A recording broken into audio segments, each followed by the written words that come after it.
The Shepnaz Podcast begins now. Welcome to the Shepnaz Podcast. I'm Joe, and I'm your host today. And today, I have with me Pastor Rob and Monica Paul, and they are here to set the record straight. As many of you have heard, recently, Pastor Rob had a heart incident. It's not even been a week yet, hard to believe. But we wanted to take some time to kind of sit down with the two of them, and you know, they've experienced something that maybe many of you have experienced before, and kind of talk about it in a very real way, and also perhaps dispel some of the myths that are out there. It was not during a marathon or anything like that. Because I've never ran a marathon. All right. So Nor will I probably now. Welcome in, Pastor Rob. Thanks. Good to be here. Good to have Monica with us. She's excited to be here. And if you're not watching. This chair, if you don't know me, this chair is very uncomfortable right now. And yeah, she mentioned before we started recording that a heart attack is about the only thing that would get you into this room to be able to share today, but we're glad to have you. Yep. So last Friday, I know around 10 o'clock in the morning, you were getting things ready for a funeral here. Mm-hmm. And because we had been texting back and forth about how to turn the lights on, let's do that, certain things, and making sure all the arrangements were set for that. Yeah. And presumably everything went as it should for the funeral. And then you had the rest of the day. And just so happened that two of you had the rest of the day. So we did have the rest of the day. Yeah. So kind of walk us from there. Yeah. So Friday is typically my day off, and Monica works, and she tries to take Friday off as well. Things have been busy a lot lately for her and for me. And I was here till about 1 o'clock with the funeral, 12:30.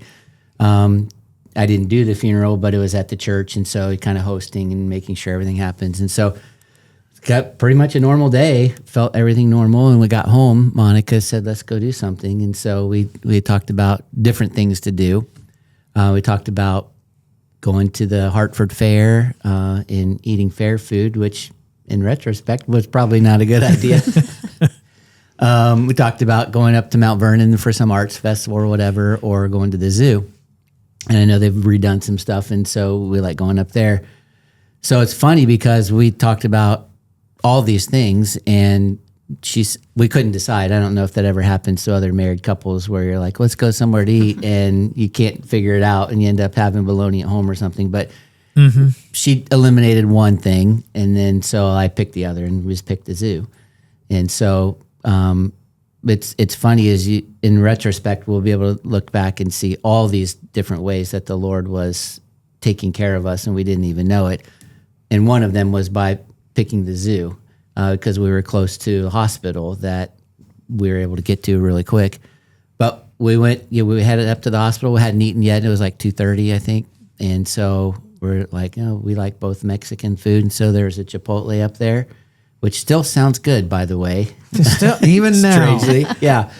So we stopped in to eat, and we're eating. And while I was eating, I just kind of felt like something just feels a little bit off. And I thought that maybe it was indigestion or something. I thought I was going to get sick, actually. So I actually, at one point, got up and went to the bathroom. I said, I'll be back, and thought I was going to throw up.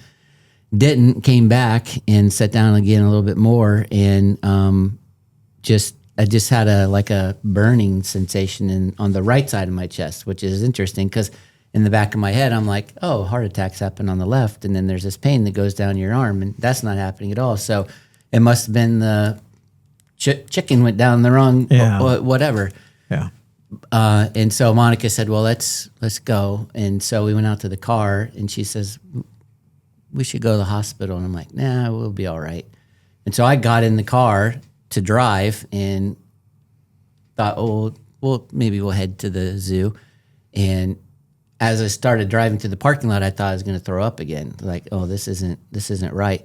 So there was a like a little remote corner of the parking lot where I thought, if I'm going to chuck my chicken, I don't want anybody to see it. So went in this little corner of the parking lot and got out and didn't get sick. But the pain was it wasn't going away. It wasn't like a horrible pain, but it was like, this isn't a right kind of thing. And while I was out, she slid into the driver's seat of the car. And I always drive. Like if I'm going anywhere, I feel like I'm the man, I'm going to drive, Yeah, I have that same problem. Yeah. So she slid into the driver's seat and I got back in and she's like, well, let's just go to the hospital. I'm like, I don't know if I want to go to the hospital. And this is kind of how she worked it. She's like, well, why don't we just drive to the hospital? And if you feel better, we won't have to go in. And I'm like, okay, I can do that. So we start driving to the hospital, and I think, oh, maybe it's feeling better. No, it's not feeling better. And we get to the hospital. I'm like, oh, I think it's feeling better. And she like wheeled into the emergency room, the emergency entrance area. And I'm like, I don't think I want to go in. She's like, and there's a bench out there. She says, well, you sit in the bench right there. I'll go park the car. When I come back, if you feel better, we'll just go get in the car and go home again. And so she's like leading me along like a little child. And then she says, and when I come back, if you're not at the bench, I'll know you're in line at the ER and I'll find you there. So I got out. I didn't even sit down. I'm like, I think I just need to go in. So she went and parked the car. I got in line at the emergency. There were two people in front of me and didn't know I was really having a heart attack, but it seems funny now. I was waiting in line while I was having a heart attack to see somebody. And so we finally got up there, and Monica came in at that time, and I said, the lady goes, what can we do for you? I said, well, I think I'm having chest pains. And she goes, well, do you want to be seen? And I'm like, I don't know. I still wasn't like convinced because I'm just like, this could just ruin the whole rest of the day. And so she goes, well, sir, you have to decide if you want to be seen or not. We can't make you be seen. So I said, yeah, I think I should. So she asked me one question and then took me back to the room, and Monica went with me, and it's a blur from there. I mean, it just happened really fast, didn't it? So we hear this from his perspective. Now I'm curious as we're back at the Chipotle parking lot and he's chucking in the corner and you're choosing to move into the driver's seat, probably both literally and figuratively. What are you processing? What are you thinking? 2 clues. 1, he did not finish his Chipotle. Right. And 2, he let me sit in that seat at all. Uh-huh. So I just started driving. And like he said, we were so close to Riverside. And he, at one point when I was driving there, he says, I'm feeling good. I'm okay, dear. That's fine. It just kept going. And yeah. So, the rest of it's surprisingly accurate. So I agree with his view. I'm not assertive with Rob, and I was assertive. I felt in my gut. He would say that this was his first sign of seeing anything wrong.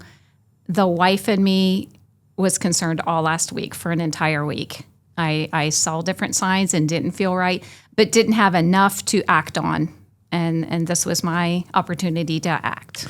Well, then let's back up a little bit when you say the past week. I know that there was like a little bit of a hike that you guys went on. So if you'd tell us a little bit about that. That was like the Saturday before or something like that? Mm-hmm. So what was that adventure? A little bit of a hike, 20 miles, and one of us enjoyed it. Yeah. And the other, not so much. I enjoyed most of it. Here's when just a kind of a side note. So when it stopped becoming enjoyable was like between mile 19 and 20, and it was like all uphill. And I was like, the hills were killing me. I'm like, I'm fat and out of shape. I remember stepping over to the side because it was a small trail and there's a lot of people on it. And just kind of leaning, putting my hands on my knees and taking the breather or whatever. And a very nice 74-year-old lady came up to me and put her hand on my back and said, "Are you okay, Sonny?" And I'm like, shut up and get out of my face, 74-year-old lady. And she just kept right and on she's like, going. okay, I'll see you at the finish line. And all I saw was the backside of her from there on out. So, but yeah, we made it. And again, for us, I mean, when we talk about God's protection, it was that nothing happened there. You know, I mean, because it could have happened. We were way down in southern Ohio at Burr Oak, and there's not hospitals around there. It would have taken a while to get there. And so, yeah, but I didn't, my heart didn't hurt. I didn't feel anything in my chest. I didn't feel anything like that. Well, so it was just a long hike. And, to that point, I mean, we kind of joke about it, but looking back about how serious that could have been, because as you were telling the story before, like there was these checkpoints ever so often. Mm-hmm. And you had said that like at mile 15, they're telling you, well, you got to decide now whether you're good to go for the rest, because we have no way to pull you off the trail after that. Yeah, they had like a checkpoint it was about every 5 miles. Maybe the first one was 7. They deceived us and said it was 5 and it was 7. But they would say there, if you can't make it to the next one, stop and we'll take you back to your car. And so at mile 15, there was a certain time you had to be at mile 15. If you weren't there, then they wouldn't let you go. But we made it in time. And then it's like, just so you know, if you go here, there's no way to get to you until you get to the mile 20. So I'm like, oh yeah, we can do this. And I was getting tired and everything, but I believe Monica has something to say at this in my juncture. defense, because this was my idea. So I've dealt with some guilt on roping him into this. The last 2 stops, I said, let's just stop. We made it 10, we made it 15. We did great. Let's just stop. And he said, no, let's keep going. So I just need everybody to know that. Like, you were not dragging him along. Yes. Come on, old fat man. No. Yeah. We don't have that picture. Well, I have had to deal with that. Yeah, I've had to deal with that because so. I do feel like it was maybe a natural stress test that was perhaps a catalyst that I watched things for a week that I wasn't happy with, just watching him recover from that. And yeah, well, like on Sunday, I got up to church, and nobody maybe ever saw this, but before I got up on stage, I stood up a few minutes beforehand so I could get the feeling in my legs again. And I asked her Sunday morning, how you feeling? She's like, oh, good. I feel fine. Great. Do it again. And I'm like, oh, I'm not ready to do it again. So, but to say to her, like, she's mentioned that she's felt guilty or whatever. And I think that we doing that march literally probably saved my life, because if it did bring it on, it brought it on at the exact right time for me. Like, I had no idea what it was. It was, what is the artery, right? Coronary artery was 100% blocked. Had no clue that was the case. I felt fine. We hike all the time. I work out in the gym 3 or 4 days a week. I mean, it just never had chest pain like that ever. Had no idea. So if that did bring it on, I'm glad that it did. I mean, it's not like it was on my bucket list to have a heart attack, but I'm glad it happened because I got fixed, and I was in a place where I had the help, and the Lord took us. I mean, we could have chose the county fair and had to get to the hospital in the back of a 4-wheeler or something. We could have been in Mount Vernon, there, far away from the hospital, but we were really close to Riverside. So I don't want her to feel guilty. I feel like, oh, this probably saved my life, because now it's fixed. I don't have an artery that's got 100% blockage. It's good. It's good. And I know more about my heart than most people do right now, and so I think she saved my life. So I'm not mad about it, and I don't want her to feel guilty about it. So let's get back to the hospital now. You've kind of let us know that obviously they found some blockage. Yeah. So, and your, of course, going through this whole thing,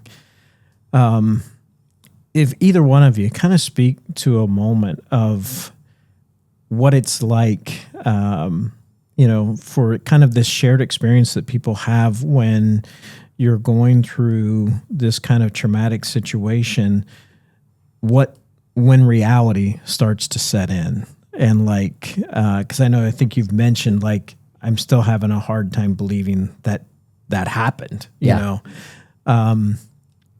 What's it like as you're going through this and realizing, okay, this is actually happening now? They were wheeling him back, and I heard them say active room 23, and I saw them rule him into room 23. And what has gotten me in this chair today is the fact that I undeniably felt the presence of the Lord just come over the entire situation. When you're in it, sometimes you don't feel that right away. You have to look back to see it or see God's working. I felt it immediately. And I can be a crazy lady, but I wasn't. I was calm. I just said, okay, God's got this, knowing he was having an active heart attack. I don't actually think it hit me until the next day when he's auto texting someone and said out loud, I have had a heart attack. And when I heard him say that, I think it's when it hit you too. Because what you do is you go into this, I got to fight now. So you go into that mode, like, I'm not going to let, first of all, it's like, I can't believe this is happening to me. Right. This is not reality. I mean, they take you into the room and within seconds there's 10 people there and they're all doing their thing and telling you what to do.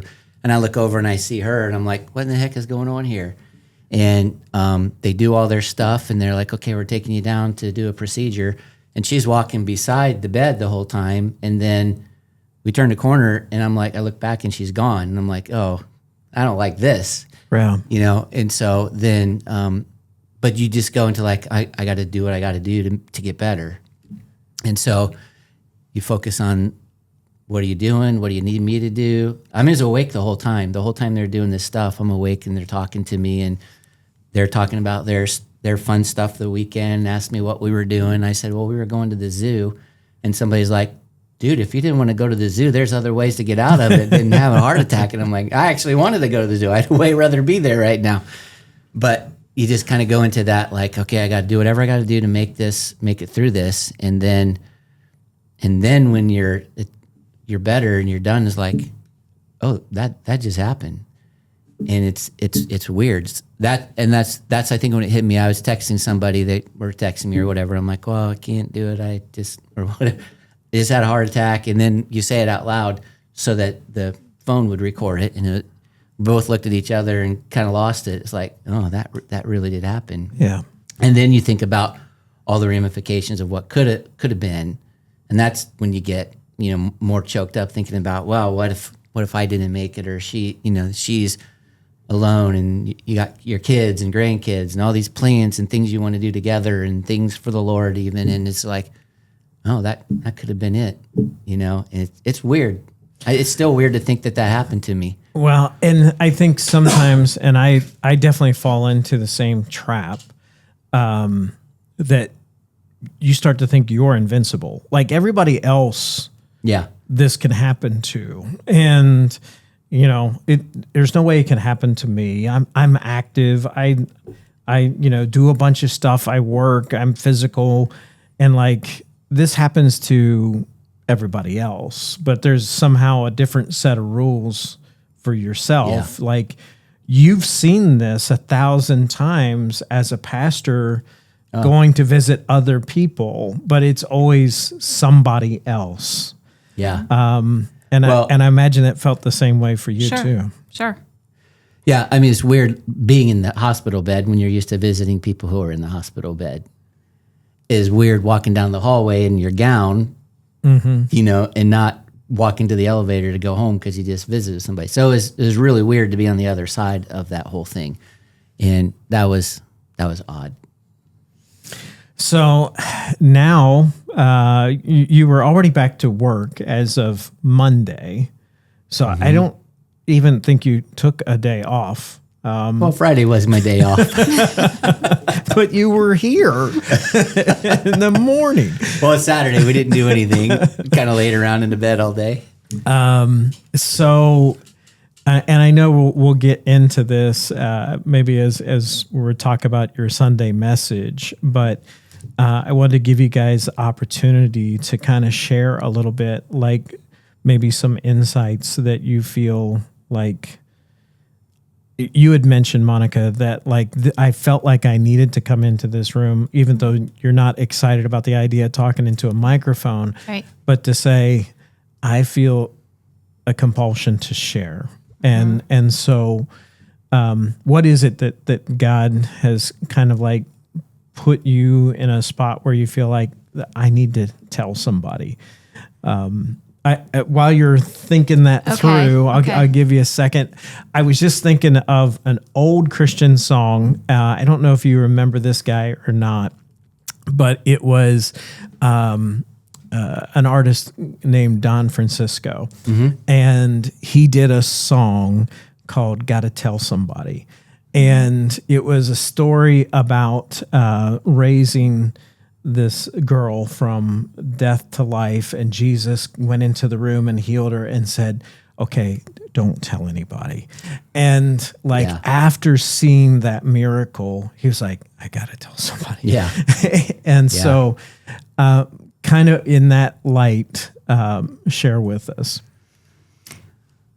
I'm not articulate like my husband is, No, and I'm not called to any of this, but I can't deny the presence and seeing God in so many details of it all. When we look back at it, it stops me in my tracks. It makes me speechless. It makes me tearful to just see the hand of God and to not be able to sit here and thank Him for saving my husband's life, who has many things left to do here. I mean, I have never been more excited to be a part of the ministry, and 36 years together right here and right now.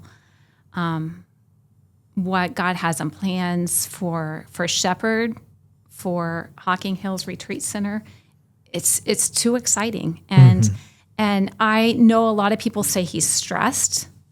And I need you to hear from me that I have never seen anybody deal with stress the way he does. I mean, he can come home and let something out, some conflict and something. I can be brewing about it 3 days later. The next morning, he forgets what it even was. Yeah. Busy, yes, we're busy people, but so are you. Yeah. And our busy looks different now than it did when we had 3 athletes at home. It's a different busy, but it's busy. But we're both wired that way. We get a day off. We don't know what to do with it. What are we going to go do? Yeah. So we go hike 20 miles because we have a day off. Yeah. And we both love our careers. I feel very blessed in mine, and I love being a part of Shepherd. I love the people here, and on both campuses feel like it's home in the first time really for our entire ministry. So I cannot not say how much I love him and our life together and the future that we have. I might modify some of our goals because they're mine.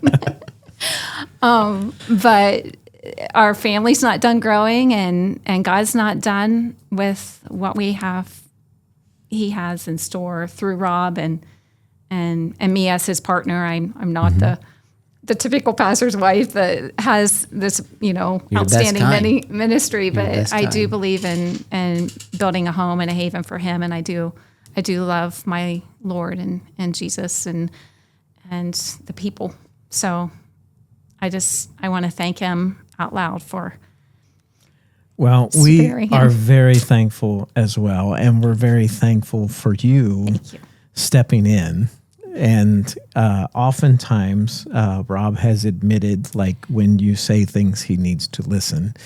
And this was one of those times. Thank you. And, and what's great is this gives you even more credibility because now when you have to tell him, like, you should do this, like, hey, remember the time I saved your life? So, I mean, you can use that for a while. So, well, back at you, Joe, because I also want to add to the fact that he's busy, but he also has wonderful people in place. I can't remember a time that there wasn't a more gifted staff in every single aspect. This is he's part of a very big picture. And I just appreciate all of you for taking the load. It's a group effort. It's not a one-man show. It's the Lord's business, and there are many people doing it. So honored to be a part of it. All right, well, we're going to give Pastor Rob more time to talk about this as he's getting into his message, and Monica will decide whether or not she wants to stick around for that part. But in the meantime, you can go to Shepnaz.org and check out everything that's going on at the church. Also, we encourage you to follow us on Facebook, Instagram, and YouTube. For Monica and Pastor Rob, I'm Joe. Have a great day. This podcast is a production of the Shepherd Church of the Nazarene, Gahanna, Ohio. Email to podcast@shepnaz.org and let us know what you think.